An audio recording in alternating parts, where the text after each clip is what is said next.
All right, all you positive heads. On this week's Soul Share episode, I'm very excited to have Michael Trainer here with me on the show.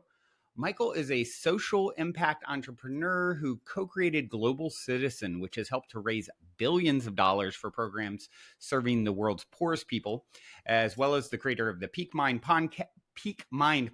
Ooh, that's a tricky one. Peak Mind podcast, and organization which brings together the thought leaders of our time to inspire a new vision for leadership on the planet.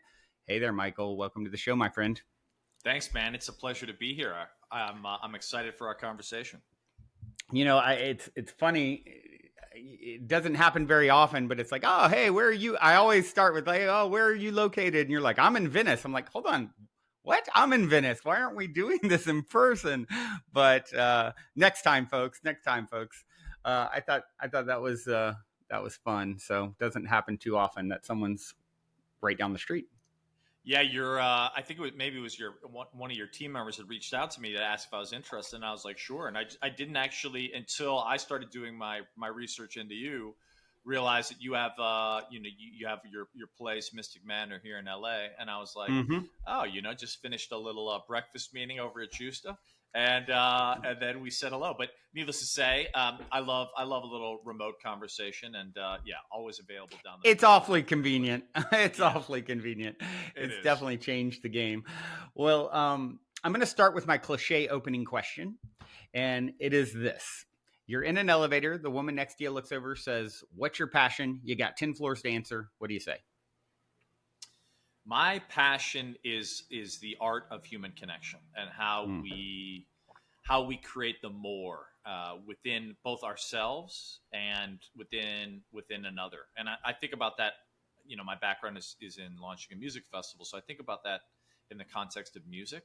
So really, like, what is the song that wants to live in the space between people?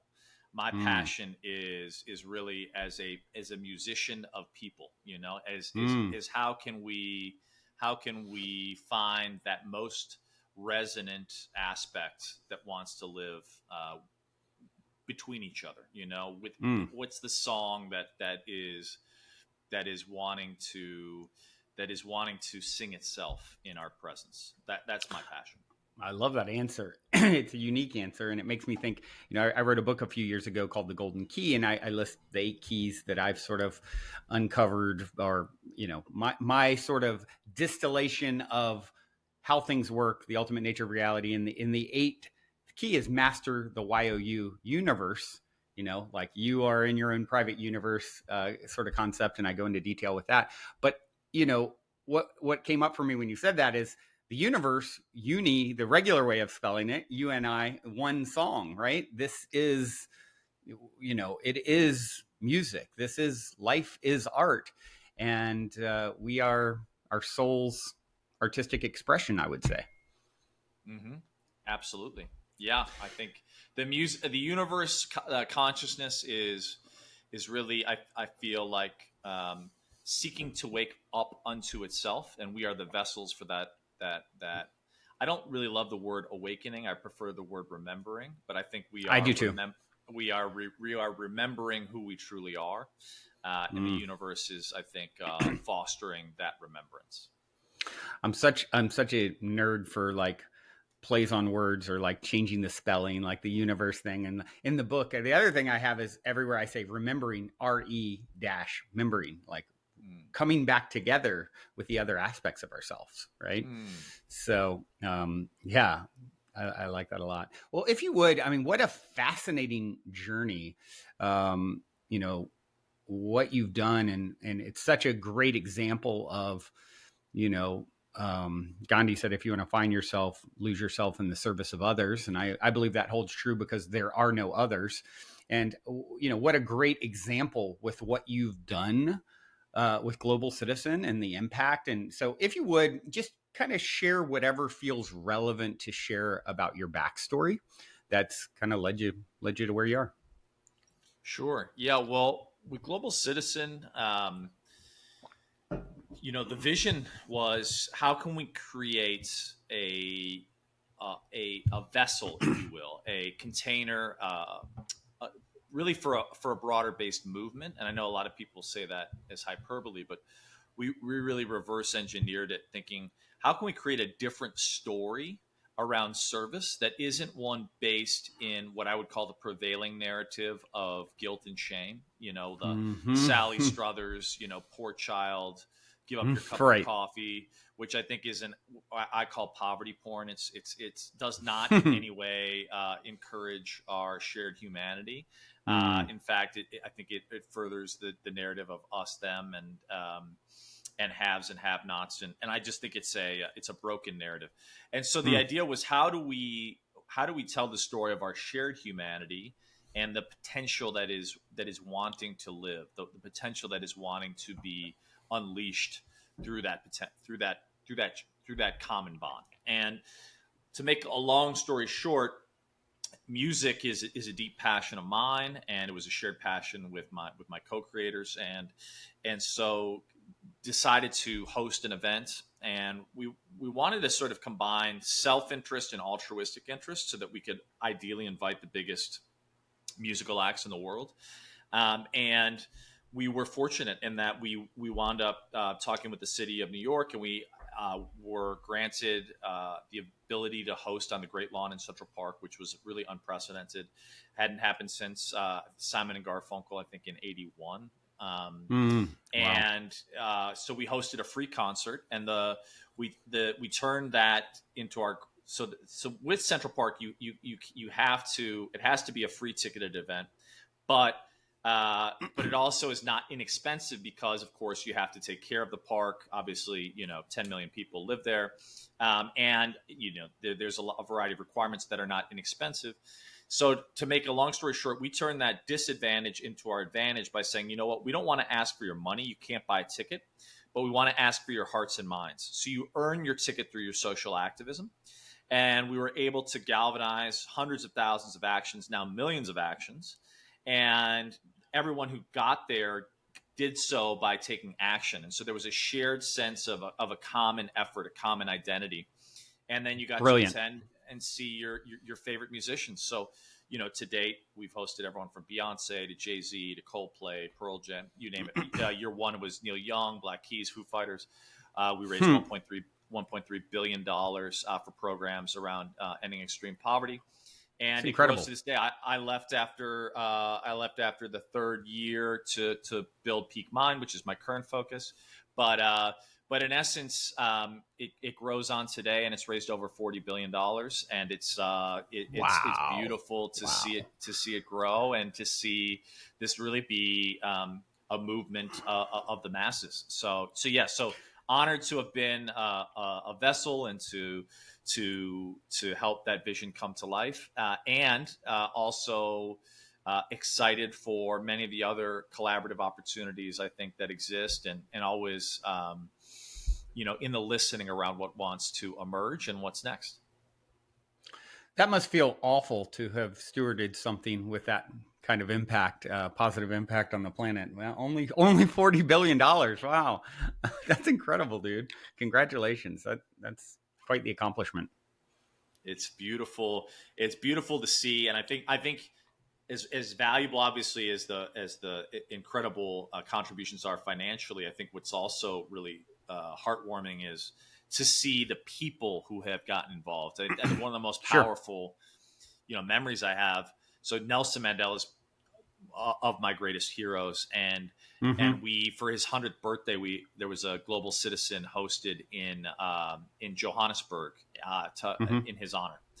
And to be in Johannesburg, South Africa, on basically honoring his birthday, and I'm now friends with his grandsons, to be with them overlooking, I don't know, it was probably 70, 80,000 people from South Africa, the energy and the electricity in the room, Jay-Z and Beyonce co-headlining, and to see kind of the pulse, I mean, I don't know if you ever watched like a mandala or any of the films around kind of the music and the way it was used in fighting apartheid in South Africa, but just the essence of the spirit and the way that Mm-hmm. music moves, and to be in a stadium and to see, this incredible music basically called out from the audience. To me, that also speaks to that passion that you first evoked when we started the conversation of like, what is that music that wants to live? And I think in South Mm-hmm. Africa, I really witnessed,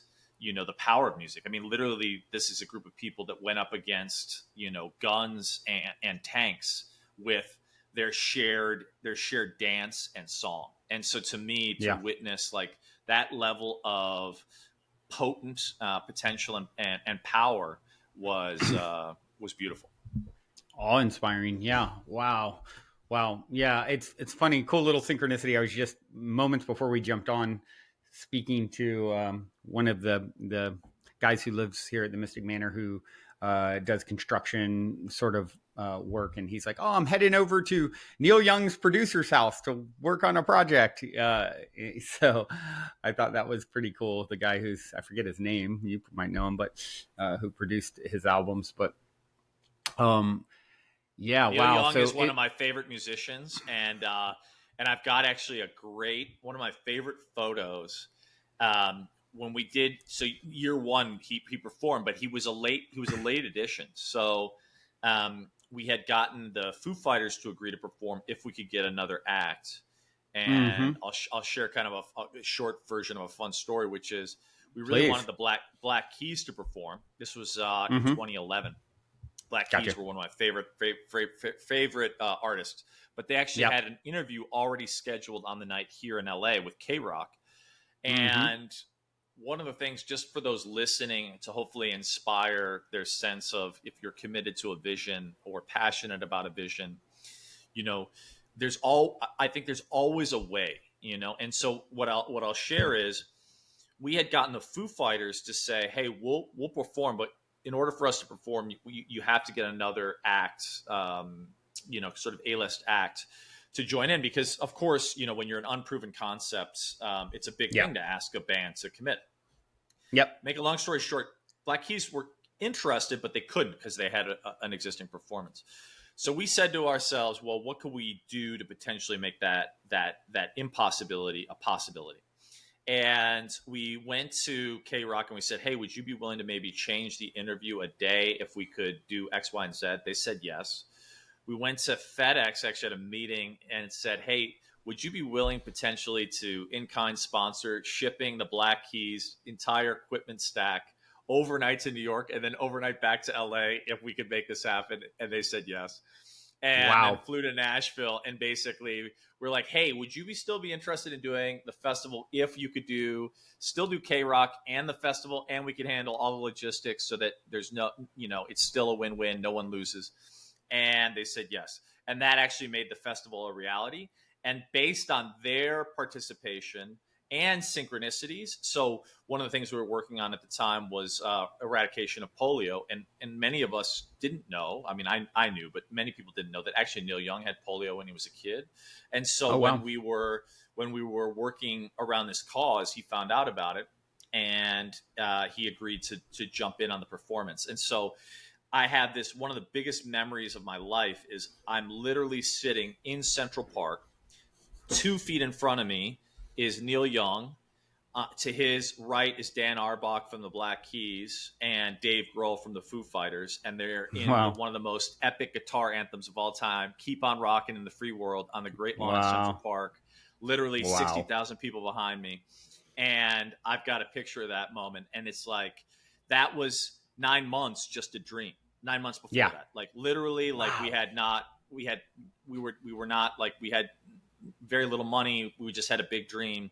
And nine Wow. months later, that was a reality.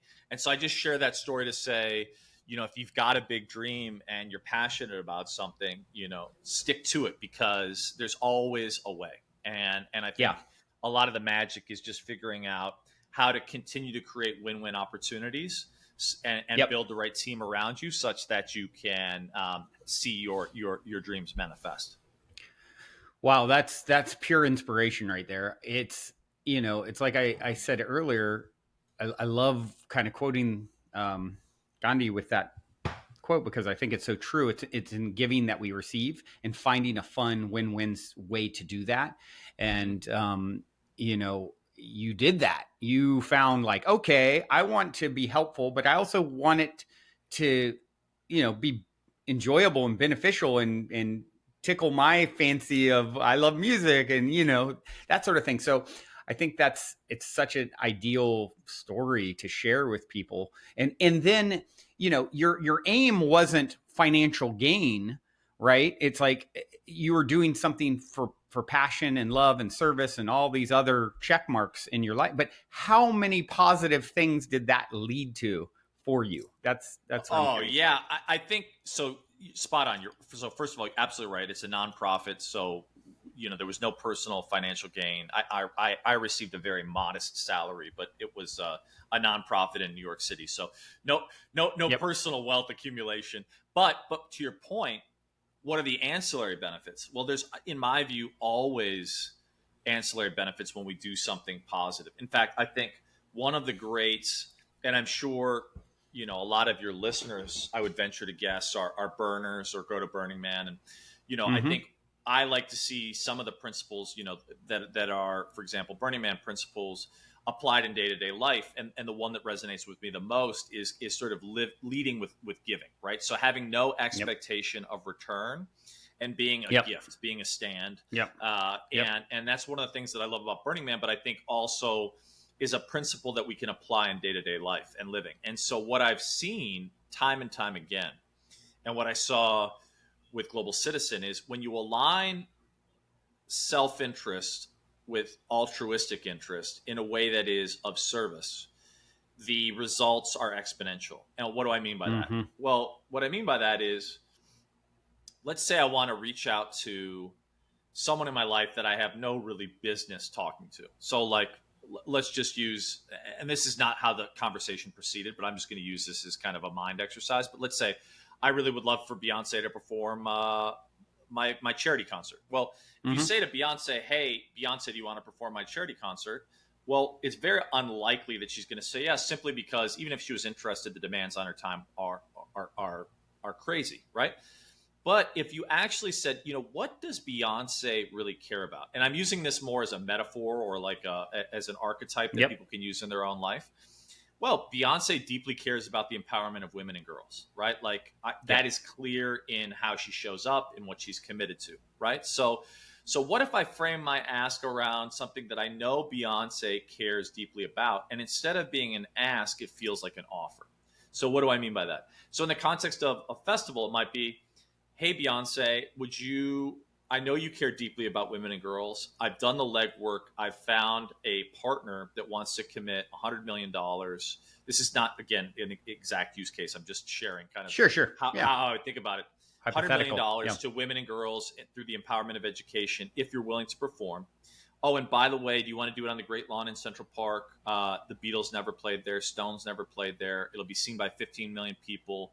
And ideally, this person would like to make this declaration with you on stage before your performance. And so, therefore, Yeah. your participation will enable that to happen. Now, that's a very different frame, Mm-hmm. right? Yeah. Because Very. what we're doing is saying, hey, by the way, I know what you care deeply about. I've thought about it. I've gone ahead and done a bunch of legwork. And if you are willing to give a very small amount of your time, I'm gonna make sure that it's exponential in consequence. And so Yep. what I realized with Global Citizen is when you frame your asks as offers, and I don't mean that just as a frame, but actually like do the legwork to make that happen. And you Help to feed connect the dots for them. Even, it's like it's not like it's being exactly. deceptive. It's like, hey, let me just really think this through for you because you're busy and you might not have the time to or the bandwidth to. And also, how can I lead my life as an offering? And how can I Yep. lead with even Yeah. what I perceive to be an ask as an offering? Like, Yeah. I, I'll give Energetically, big difference. huge difference. I'll give another example. And this is alive for me right now because just before we recorded this, I had the honor to sit with one of my favorite authors of all time, author of The War of Arts, Legend of Bagger Vance, Stephen Pressfield. And he's someone I have huge admiration for. And I've been writing a book. I'm 90,000 words in. And honestly, I hit a Wow. wall. Yeah. And actually, he was like, "Hey, do you want to get breakfast?" But I so wanted to get together with him. But like a lot of times, and this probably happens to you, Brandon. I imagine some of the people in the audience. I think one of the things I want to just share is because a lot of people will lead with, "Hey, can I pick your brain of someone they admire?" And I Yeah. want to encourage people to pick your brain out of their lexicon. You don't want to lead by asking someone how you can extract value from them. You always, Yep. even if you're the recipient, want to give someone else the shine of their endeavors. Like when we were doing Global Citizen, a friend of mine said, and I really love this. They said, if you're asking someone, and this is in the context of charity, but you can apply it in your own life. If you're asking someone to do something, either frame it in such a way that they really get the shine of volunteering their time, like they feel the value, it's exponential, their soul is lit up, they are fed by that contribution, or pay them what they're worth, pay them their full salary, pay them Mm-hmm. like for their time. Do one or the other. So either give them the full shine of their volunteering and contribution and make it beautiful, or pay them their worth. Never ever go in the messy middle. And I see this a ton, right? Where people try to like negotiate, and then all of a sudden you're midstream and you're like, hang on, this doesn't feel good. I didn't really want to go down this path. So in essence, what I'm sharing is, with Steven, I didn't ask, but I had him twice on my show when he had his books out. We've kept up a relationship. I've let him know when he has meaningful work, if I can support in any way, shape, or form. And so when he knew that I was about to publish my book, he suggested to me, "Hey, do you want to get breakfast?" And I share that to say, if you lead from a place of giving without expectation of return, and you frame your offerings in a way that it creates exponential value for the other party, even, by the way, if that's asking of their time, right? Like in the context of this example that I set up with asking, say, if Beyonce would perform your show, or whatever that may be in your life. If you lead with that notion of being an offering, then I think it creates a tremendous amount of downstream consequences. And so, to tangibly answer your question, Global Citizen for me has been an offering to my life. So no, I did not reap huge financial rewards, but the amount of satisfaction, the degree to which it's fed my heart and soul, and also the downstream opportunities that continue to present themselves to this day are Yeah. there because of that offering, right? Like it Yeah. is the gift that keeps on giving, insofar as, you know, people want to hear that story. They want to learn more. They also know there's a credibility that comes, right? If I ask someone if they're willing to do that, and they know that I've hosted something in the past with people of that repute, they know that I'm going to deliver, that I take it seriously, that I'm not Sure. going to waste their time. And so I think there's a variety of ways in which I call it like an anchor. So whether it be like in the context of a music festival, that might be a headliner, but even in your own life, if there's a vision that you're looking to create, I think going with an anchor, either an anchor party like for us the Foo Fighters, or an anchor event like, which is now for me the Global Citizen Festival, in my background, those things establish the context within which other people want to participate, because they know based on that anchor what you're capable of. So to Right. tangibly answer your question, I think when you think about what you're creating, think about the anchors in your life that will create exponential opportunities based off of that anchor. Mm. Yeah. Wow. Such valuable insight to share. Thanks for that. Yeah, I'm thinking where to take it from here. I'm curious. You then went on to put together, um, I guess, an organization for thought leaders, et cetera. Peak Mind, also the Yeah. name of your podcast. Um, Tell us about that. Yeah. So about 3 years into the Global Citizen Festival, I found out, unfortunately, my father, who had been fighting cancer, was diagnosed with dementia. and Man, it that's was so a rough. reckoning. Yeah. It's not something I would wish on anyone. And my dad and I were extremely close. Oh man. A very rare relationship, which I'm profoundly grateful for. Actually, the thing I'm proudest of in my entire life, which if your audience takes one thing away from this conversation, is if there's someone in your life that you love, create a world-class experience and share it with them. And for me, the Mm. thing I'm proudest of in my life was when my dad had dementia, I said, Dad, I will take you anywhere in the world you want to go. And he was Wow. so humble, he would never take me up on it. So about 6 months in, Yeah. I was like, okay, stamp your passport, make sure your passport's ready. And I surprised him, and I took him to South Africa. And I took him on, like, I mean, Wow. we drove from the Indian Ocean to the Atlantic. We went to Robben Island, visited where Mandela Wow. was imprisoned. We went to the finest wine estates. I flew him on a surprise safari and watched elephants bathe at sunset while drinking cocktails. I mean, I made it sure that it was a trip he would never forget. And it was honestly the best thing I've ever done to share those 10 days with my dad as he was moving into a phase of cognitive decline, and to have those memories that we cherished for the rest of his life and that I will cherish for the rest of mine. It was a beautiful, beautiful gift to share. Yeah. And and and on that trip, I decided that based on our limited time, I was going to, global citizen. I was, working 12, 14-hour days. And it was now in a very good position, and on a firm footing. So I decided I would leave. I was going to leave and move out of New York City.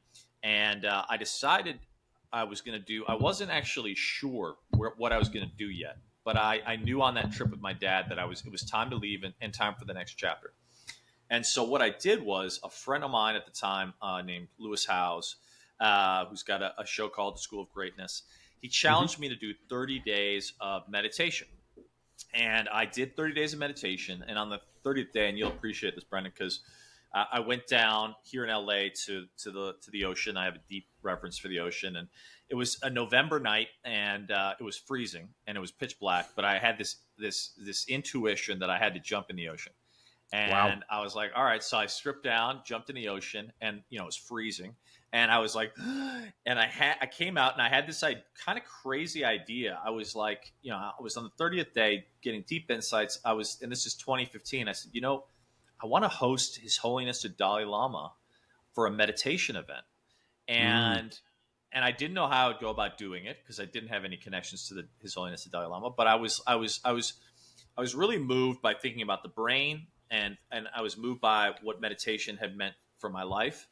And I knew that what Global Citizen could do in changing the world in terms of creating impact through this movement around ending extreme poverty and social activism.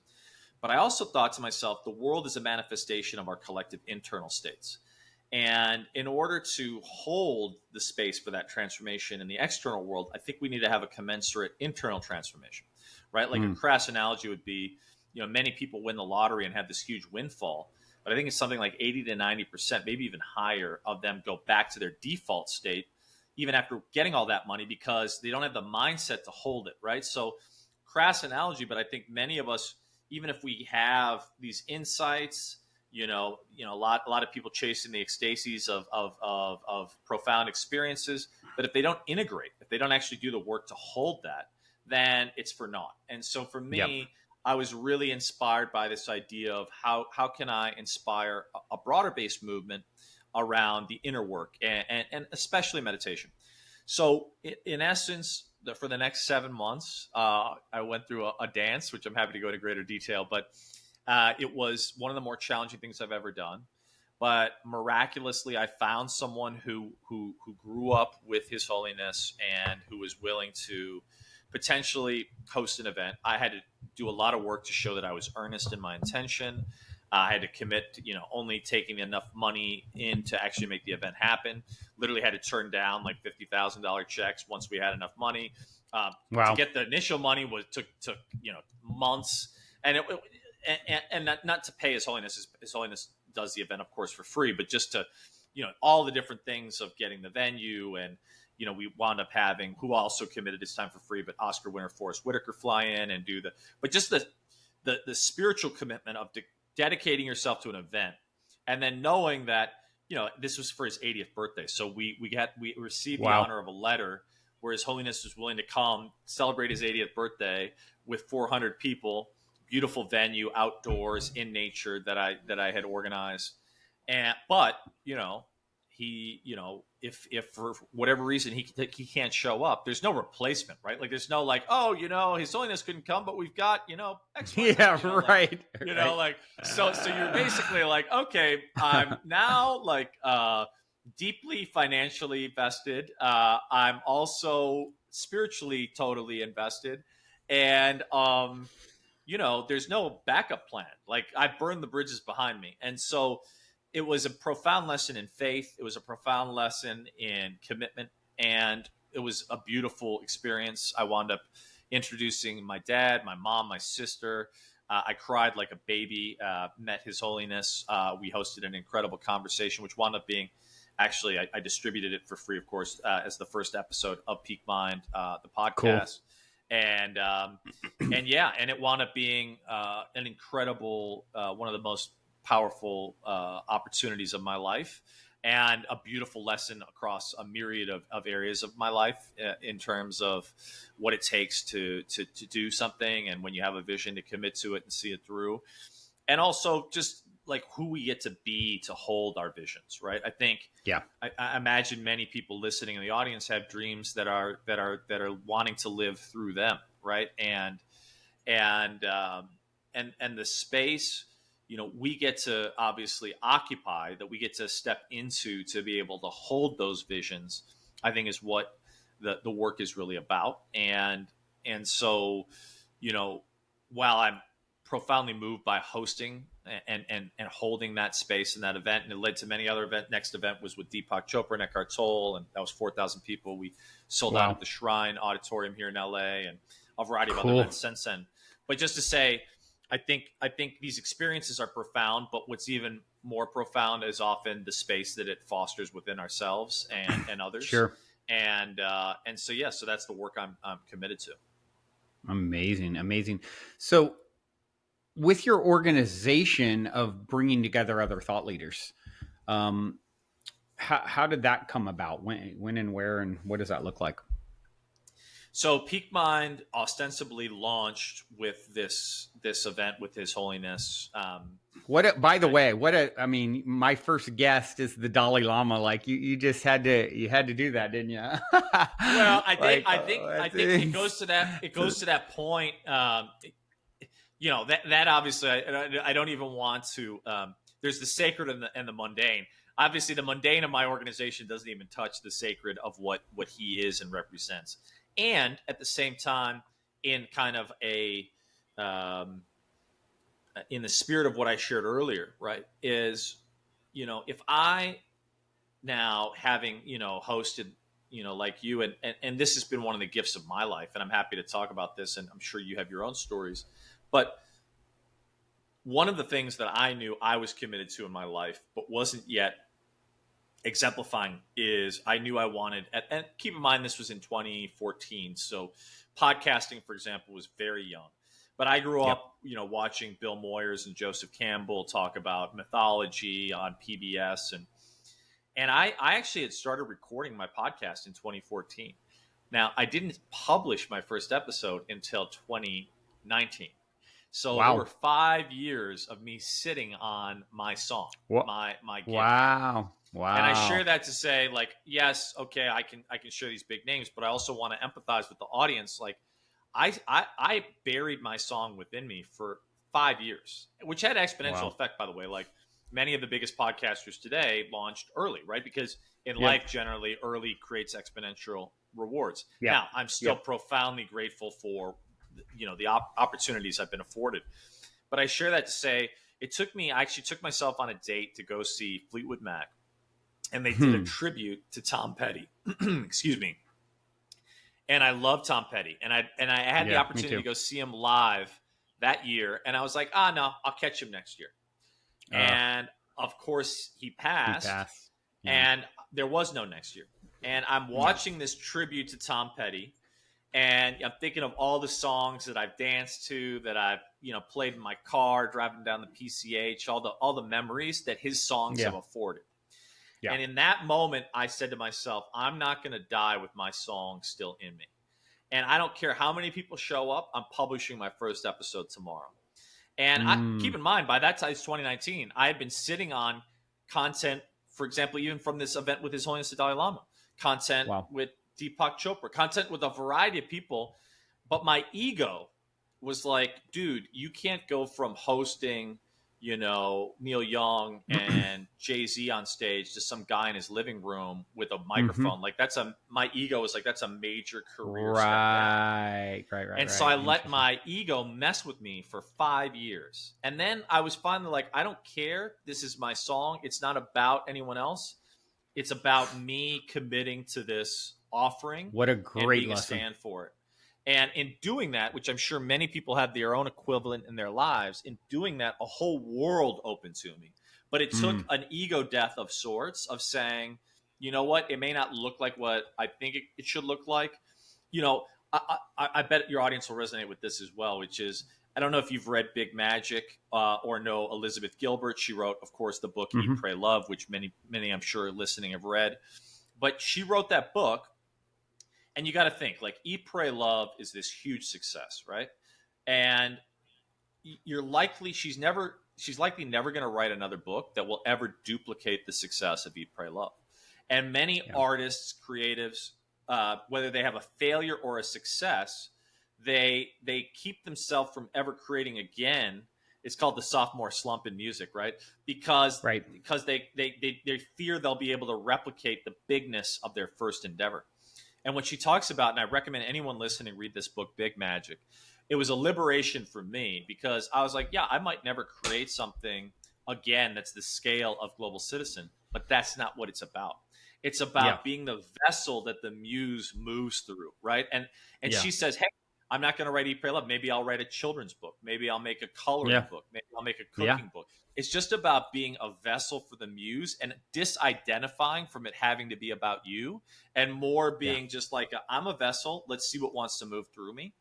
And that frame was such a gift, and I think it could be valuable for, I'm sure many of those listening maybe have either read the book or thought about it, but it was a huge gift for me in creating, my next endeavor. Wow. This is such a synchronistic conversation and share. I mean, literally moments, we've had a few moments before we went, 10 minutes before we started recording. I had a conversation with my partner, who, I work closely with, and she helps with all sorts, everything in my life. And I talked to her about, the reason for originally moving into the Mystic Manor, the space here in Venice, was because my vision was to have a place that was close enough to LAX airport where I wanted to go from an audio only podcast, launching in 2015 with Positive Head. I had no ego in it. I was a nobody in the spiritual community. I done some cool stuff entrepreneurially, but like, hey, I just want to get my song out. If you listen to episode 1, it's like my poor friends and family's ears are bleeding from me talking about consciousness and the ultimate nature of reality since 1997. It's time, I just need another outlet. And that purity, I think, is what, and no ego, is what led to the success that I have had.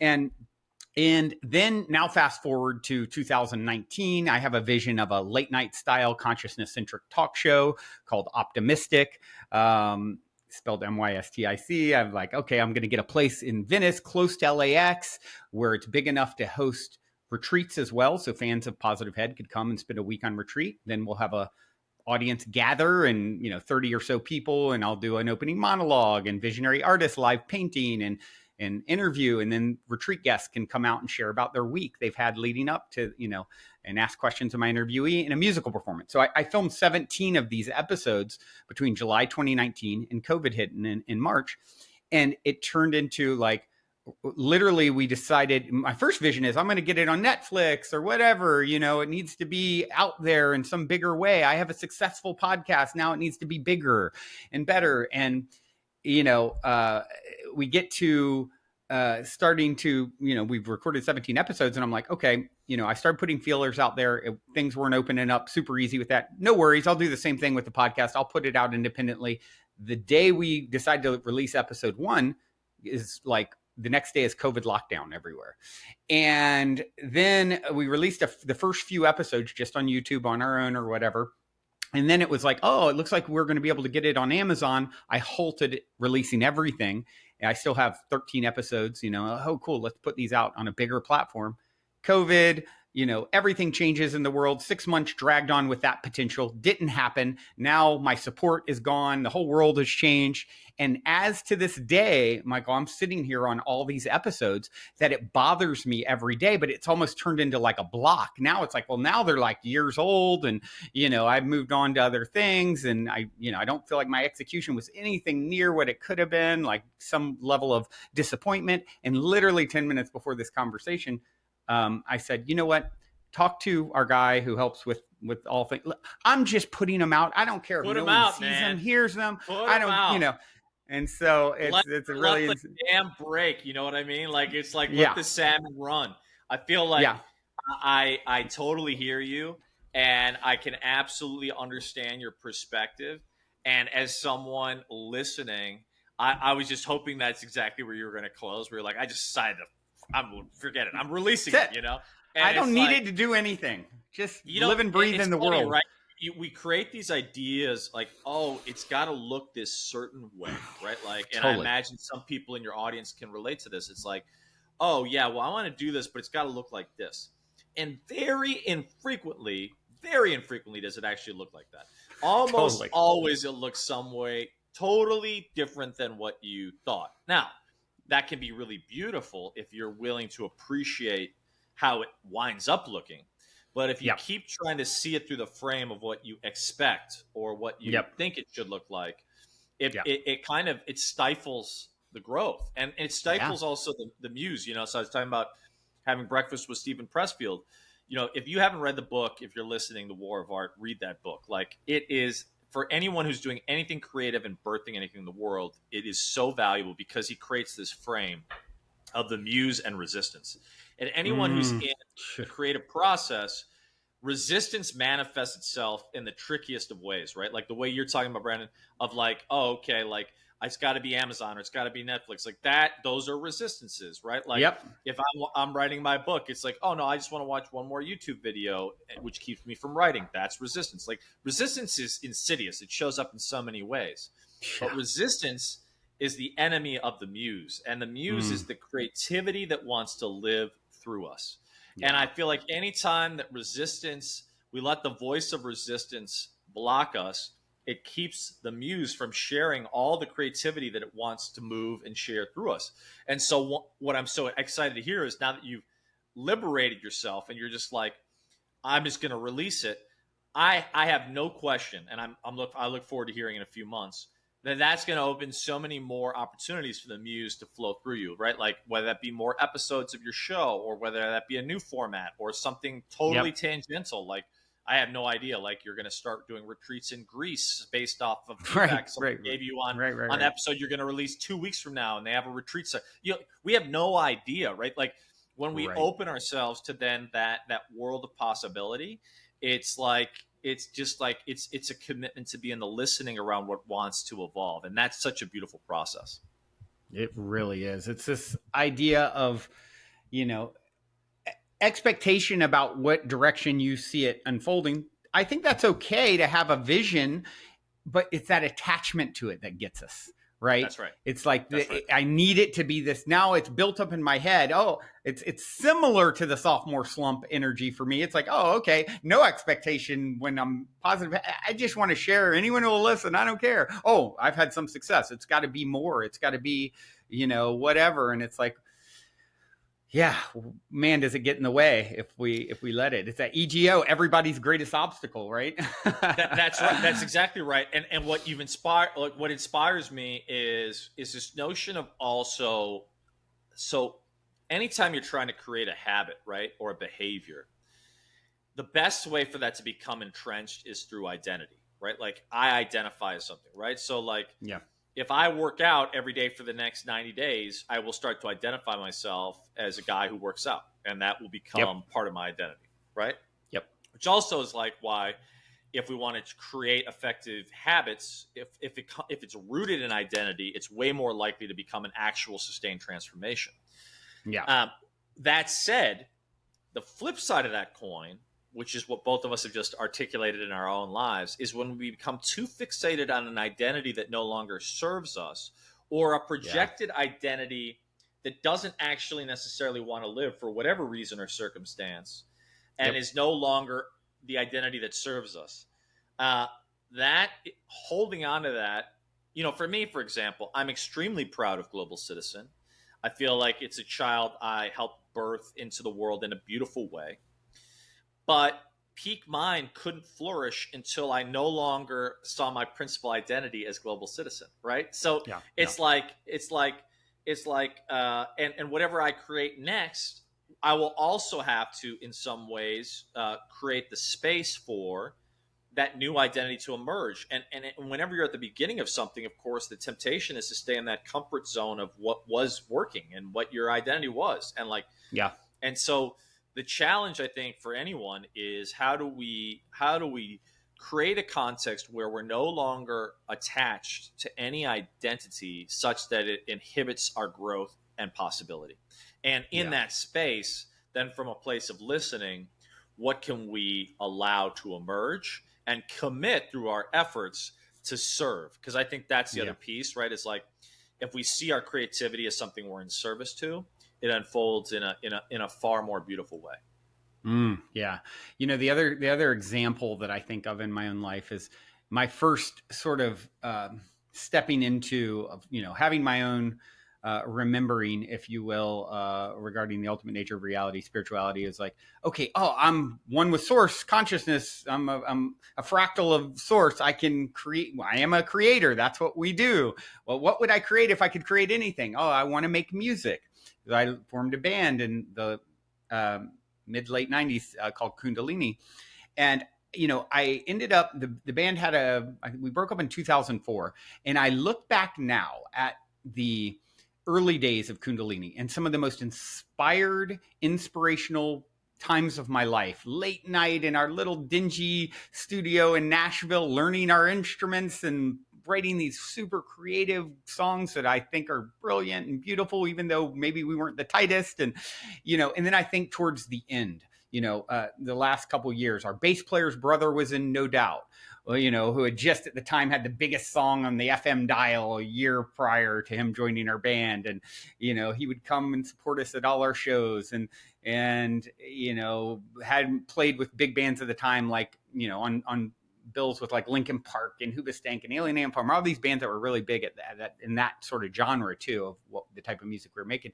And then it turned into, oh, I've got to be be, we've got to be like No Doubt. We've got to be, and then it turned in from all that inspiration to all this expectation of what Kundalini needed to be in order for me to feel good or satisfied or happy with myself. And it turned into a bit of, a drag, a weight around my neck, our necks. And ultimately we split up. And I look back on that now, and my advice to anyone making art is doing it because you love it, doing it to That's right. get your unique expression out into the world, whether, one person listens, your mother, or 1 billion listen, doesn't matter. I mean, I know that's easier said than done too. I get it, especially in the day and age of followers and, downloads or whatever, streams. But for me, that was really, my experience was, if you can just do it because you love it and let the chips fall where they may, it'll be what it's supposed to be. You don't need it to be anything. The act of creating is the ultimate gift. Yeah, the creative act. By the way, like if anyone who hasn't also listened to, and maybe you link, I don't know if you have a show note person, but link Mm-hmm. these three books. I think Big Magic, War of Art, and then Creative Act, which just came out obviously with Rick Rubin and Neil Strauss. Mm-hmm. Mm-hmm. Phenomenal book about creativity. But to your point that I just wanted to also iterate, I've just started, for example, I've been doing the podcast now for years, but I just started on the YouTube journey, and it's been beautiful and it's humbling. And Yeah. what I've realized is, the people that ultimately are successful are the people that are committed regardless of who's listening, right? Like, Yep.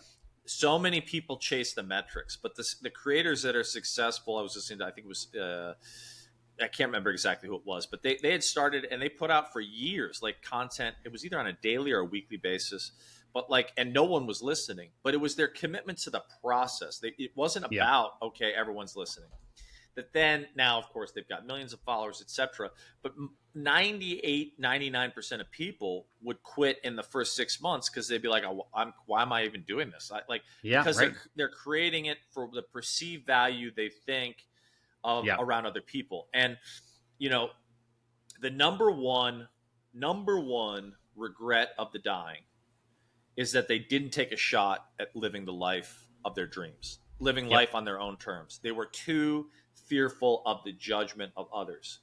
And I would say the one thing for anyone listening is, like, guys, gals, as you know, like, we all have dreams and we all fear other people's judgments and we all want someone else's validation and to, lots of people to say, this is great, this is significant, that's a human value.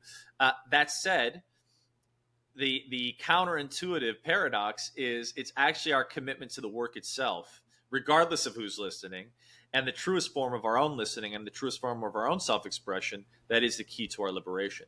And I feel Yeah. like that's the stuff that people resonate with, right? The more Yeah. authentic your song, the more that people want to listen.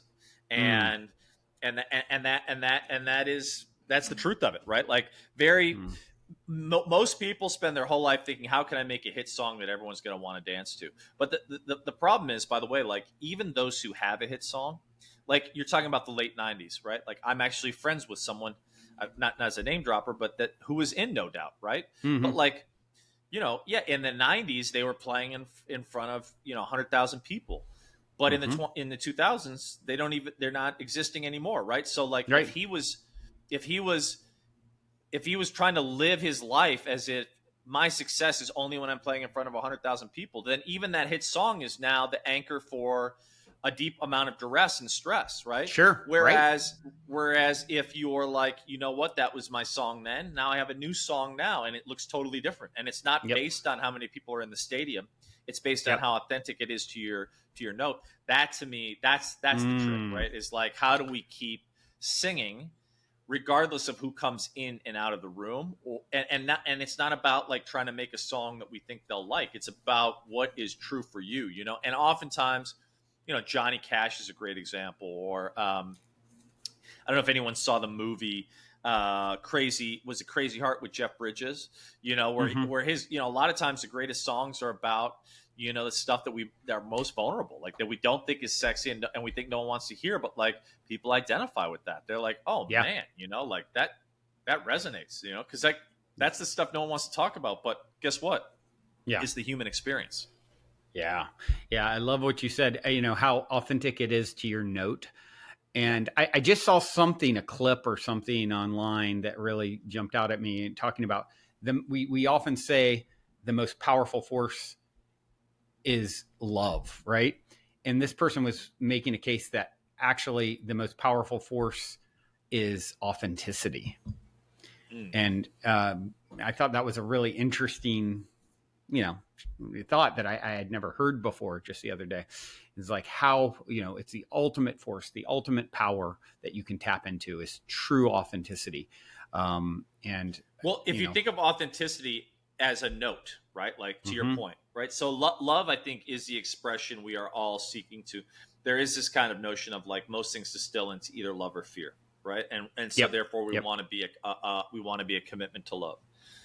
I think there's also, and it's not necessarily incommensurate, I think there's also this notion of we are all unique imprints, right? Like, if we are consciousness seeking to wake up unto itself, and you are the result of millions of years of evolution and billions of miracles coalescing into your birth, right? Which is indeed a miracle. And there is no one like you on the planet, nor will there ever be again.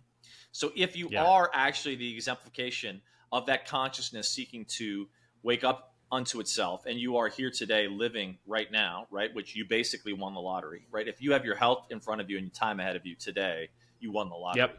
lottery. Yep.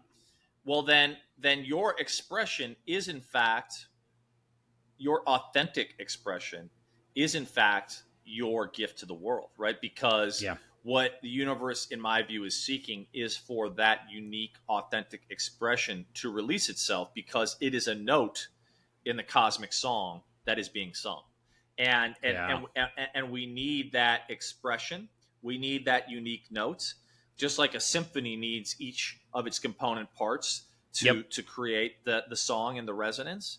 And so I think that's the piece. It's like if you were in a symphony and one instrument was just kind of refusing to play, it would be a glaring silence. It'd be a Yeah. glaring Right. omission. And yet, what we're looking for is for people to break through the resistance and pick up the violin or whatever it is that is Hmm. their unique instrument, their authentic song, and to sing it. Yeah. Well said. Well said. So inspiring. Well, as we start to wind down here, I'd love to hear from you. We love story time on this show, and you've shared some good ones already. But I'm curious if there's anything else that comes to mind in regards to like a story of synchronicity or serendipity or positive paranormal story.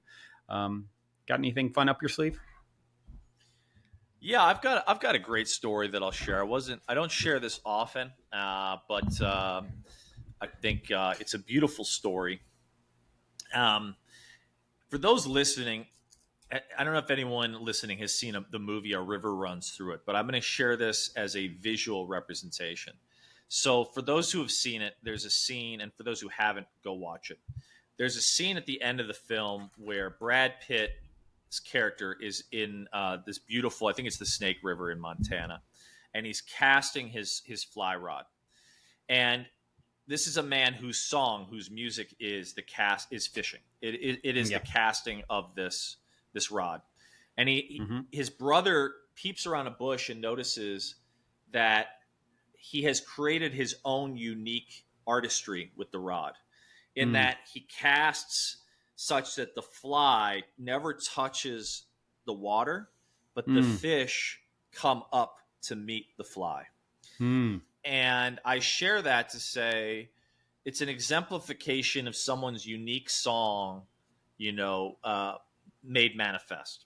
And I had the opportunity, I've had the huge opportunity, which I take very seriously and very humbly, to sit with some really incredible indigenous elders.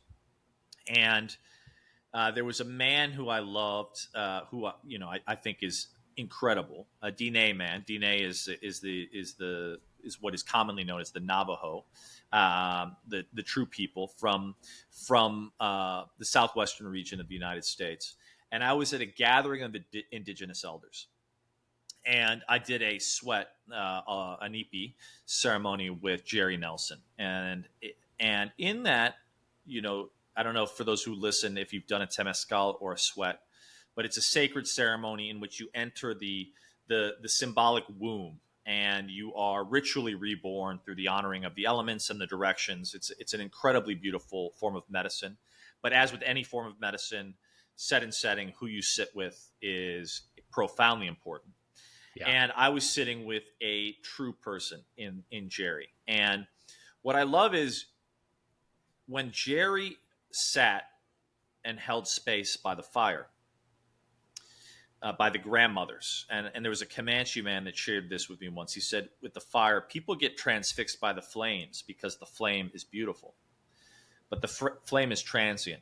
He said the power, the true power, is in the coals, because the coals are what keep the fire burning.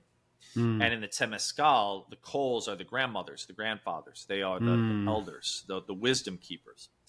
And as Jerry sat by the fire, he shared very simple stories. But what is not often seen is Jerry was listening deeply. What I mean by that is Jerry listened not just to the words people were sharing, but he listened to the words beyond the words. Mm. He listened to their body language. And when he shared a story that everyone could warm themselves by. You know, in this Western paradigm, we are beset with people selling you their secret to your enlightenment for $9.99.99. You know, Right. Jerry Right. was the antithesis of that. Jerry wasn't trying to sell you anything. In fact, he wasn't offering you his solution as the core answer to anything, but he was providing you with a fire that you could warm yourself by. And in that fire and the story he shared, each person found the parables to the challenges they were dealing with. And that opportunity wound up growing into sitting in a ceremonial context with Jerry. And it was one of the profound honors of my life, because I don't know for anyone listening, but there's a prophecy of the eagle and the condor. And it's a meeting of the tribes of the north and the tribes of the south towards our great rebalancing and remembering. Highly recommend you look up the eagle condor prophecy. But where I was sitting was in a ceremonial context held by the Wiwarica, which is an indigenous tradition from Mexico. And on the right were indigenous elders and wisdom keepers from the north, from the Cheyenne, the Diné. And on the left were wisdom keepers from the South America, from the Huni Queen, the Ashaninka. Imagine like stunning harpy eagle headdresses. These are people who are like the true people. We're not talking about like, you know, the fake shamans of Venice. We're talking about people that don't even they don't even call themselves anything. They just are. Yeah. And they are from unbroken lineage for millennia. These are true, humble servants. And in the morning of the ceremony, as the sun is rising, Jerry, who had been holding space, opens with "Good morning, relatives." And the way I would describe this moment is, imagine you're sitting next to Ella Fitzgerald or Aretha Franklin on a bus, and you had no idea who they were, and then they started to sing. The moment that I witnessed was like that Brad Pitt casting, or like Aretha Franklin getting up on a bus and all of a sudden singing. Jerry said, "Good morning, relatives," and he took out his rattle. And the way that he moved his rattle was unlike anything I had ever heard in my life. Wow. And the timbre of his voice and his song as he moved that rattle, it was like he had a key to your soul. Yeah. And he took that key and he unlocked it gently. And it was like, wow. It was one of the most profound gifts of my life. He shared with his song a tune that unlocked our potential. He shared a fire that all of us could be warmed by. And you know, when you're in the medicine of music, the difference between someone who is sharing their song because they want you to see them sing beautifully, and someone who is sharing their song because they want to lift the collective. Right. And Jerry was the latter. He was someone not singing a song because he cared about you seeing him. In fact, he was wearing a T-shirt and a trucker's cap. It wasn't about the regalia for him. It wasn't about anything. Not that there's anything wrong with regalia. I'm just saying he wasn't wearing the clothes to virtue signal that he was something. He just was it. Yeah. And his song was an offering to the more that wants to live in all of us. And I share that because Jerry shared it with me. And it is hopefully a fire that you listening can warm yourself by, to know that we all have those unique notes that want to live. And in our expressing of those unique notes, not the notes that are about us wanting to be seen, but the notes that are about us contributing to the collective song, those notes unlock possibilities previously unrealized. And they are a gift. A true gift to the collective. It gives me chills, everything that you said there, because once again, it just like so resonates with my journey and what, part of yeah, what I've blockages, and what you really said there is that pure authenticity. This is someone who is fully in their purpose without any ego investment around it, and the power of that. And you talked about unlocking a song that unlocks. Are you familiar with the book Return of the Bird Tribes by Ken No, Carey?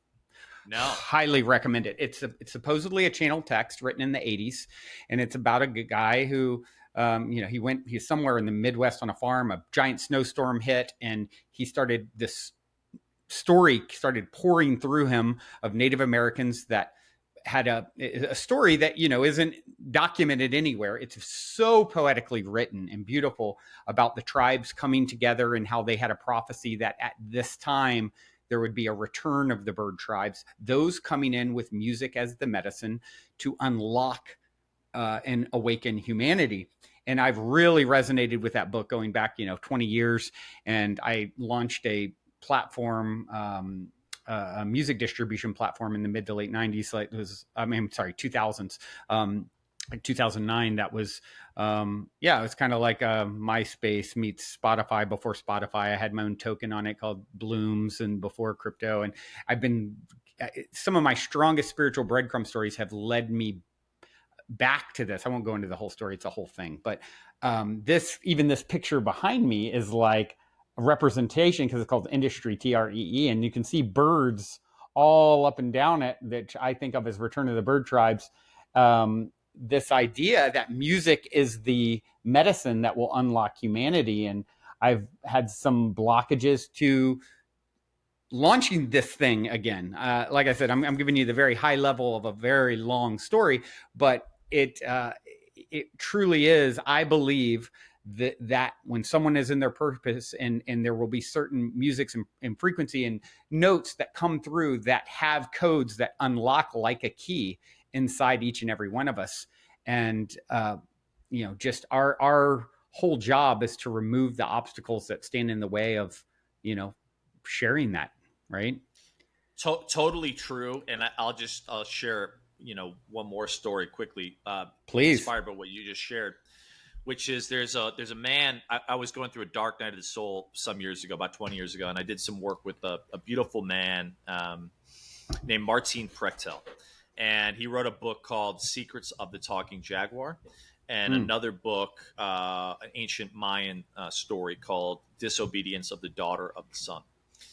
Incredible man, incredible healer, true healer, ritualist.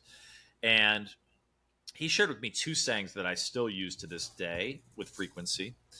One is that shit is the spiritual compost for new growth. And the second is that pain is the horse that beauty rides. Pain is the horse that beauty rides. Wow. And so when I was going through these hard times, those became really, really mantras for me to see myself to the other side. But he shared a story of a man who was a Vietnam veteran and kind of lost to the world. And the way that he came back to life and living through their collective works was he started to record bird songs. And he became a passionate recorder of bird songs. Oh, wow. And he wound up going down to the Amazon and recording a variety of different songs. Fast forward, as a merchant marine, he's in Alaska on a boat in the middle of the ocean, and he hears the whales sing. And the whale song that he sings is pretty much the exact pitch and song of the birds he had recorded in the Amazon. Wow. And he takes the recording, which he had with him, and he starts to play it. And the whales start to respond to the bird songs.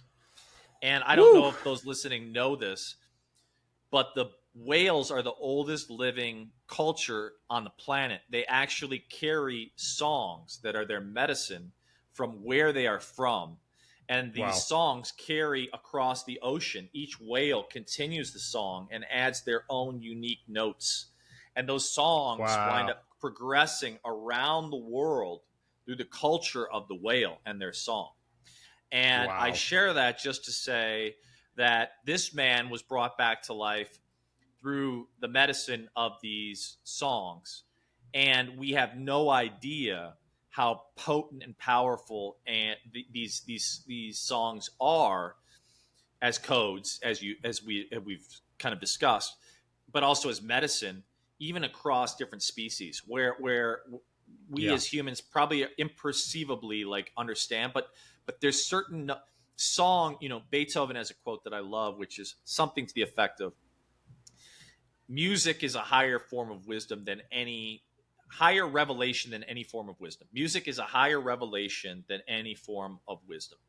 And I think that that is true. And so when you get into the song and you start to hear the songs of these different species, they carry across, in a way that Wow. that crosses the divides that we perceive, and Wow. they are bridges. And so, Wow. yeah, I share that in case it's valuable for anyone listening. But Yeah. but truly beautiful, Incredible. and definitely check out also the work of Martine Prechtel. Really, really profound writer. Yeah. Wow. Yeah. It makes me think of a story I heard years ago. A woman who claimed, in meditation or, having some sort of a download spiritual experience, to go to a certain place at a certain time to swim with the whales who would emit a song that would heal her. She had some pretty serious physical issues, and she followed that guidance and goes to this, wherever it was, and this particular date and time, and whales showed up and sung a song that healed her physically, supposedly, with her story. And just like, wow, the power, the healing that,